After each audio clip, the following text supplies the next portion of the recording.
The two significant storylines in this movie are that movie world comes to Downton Abbey.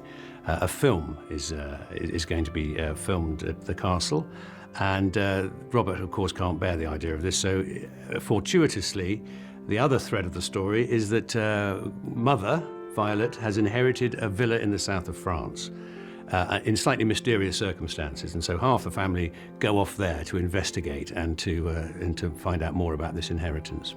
Working with Elizabeth is, well, frankly, she's my second wife, because we've been married on screen on and off over the last 11 years, and it's the third time we've actually been married in a show. So we have a certain shorthand, let's put it that way.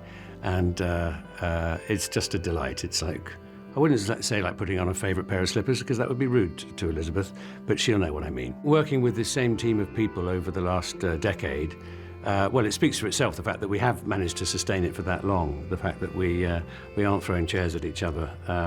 If we were, we wouldn't have got together to make the movie, and I think it's a great testament to Julian Fellows and Gareth Neame, our producers, and Liz Trubridge, the fact that they've managed to keep this ship afloat, and that all hands on deck when it came to it was really important, because if half the cast had said, no, I'm not interested anymore, it wouldn't have happened. And so to have got everyone back together for the second time, I think says it all, that we all get on well, that we know the show is beloved, and Julian's still got stories to tell. So it's been wonderful to get back together. Well, Maggie Smith is a phenomenon, let's face it.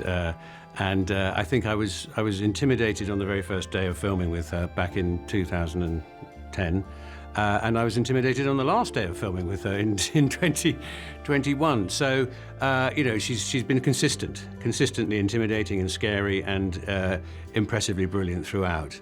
You just have to raise your game whenever you're on set with her, because she takes no prisoners. And Julian unashamedly gives her the best lines, and she delivers them with laser sharp precision, and makes the rest of us look like amateurs. So, what's not to like? We have Natalie Bay playing Madame de Montmirail, and her son is played by Jonathan Zakai. And it was wonderful to welcome them into the cast. And of course, we were filming on their home turf, so they felt very relaxed, and we felt like invaders in their country. But they were incredibly generous to us, and we tried to make them feel welcome at Highclere as well.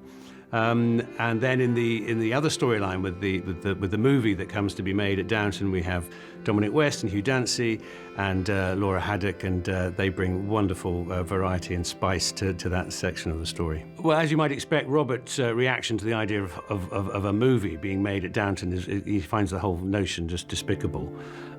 He's very suspicious of the moving picture, and wants to vacate as quickly as possible. Well, of course, Downton has travelled away from home in the past, particularly to Alnwick in Northumberland, and to Scotland as well. But this was the first time we've been on the abroad, and of course that was delicious and fun. And to go to the Riviera, particularly in that era, when the French Riviera was sort of opening up as a playground for the rich and famous, and in the summertime too. I mean, it was already a haven in the winter for the wealthy of France, but to actually go there in the summer was sort of anathema until the movie stars, people like Scott Fitzgerald, used to vacation there and made it popular. And so that's a sort of that gives a real texture to the story.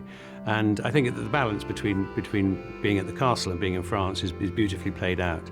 But gosh, it was exotic to say the least. Even to go there in 2021 was pretty good fun. The linchpin of the story of going to France really is because a villa has been left to Violet in the Marquis de Montmirail Senior's will, and it's a bit of a mystery as to why. And so we go there to meet the current owners who have been disinherited in effect, and to find out more. He did actually get round to directing it eventually, and did a fantastic job. So no, really, the spirit of any movie comes from the director. And if you've got a director who is enthusiastic and kind and wants everyone to give of their best, then that trickles down to every department, and it certainly made for a very good atmosphere. I think if I knew what the enduring appeal of Downton Abbey was, then I would have bottled it and retired years ago. But I don't know quite. I think it comes down to a combination of so many factors, but I think Julian, I've always said this, that Julian writes from a default position that people try to be good, even if they do bad things. And so I think there is a benevolence underneath the show. The undercurrent of the show is about a community trying to do its best, albeit a slightly strange community in this cloistered world. Characters that you can identify with, and it's landed well in each country around the world that it's played in. So I think there's a universality about the characters and the scrapes they get into. And if you're bored of one character, another one will be along in 20 seconds.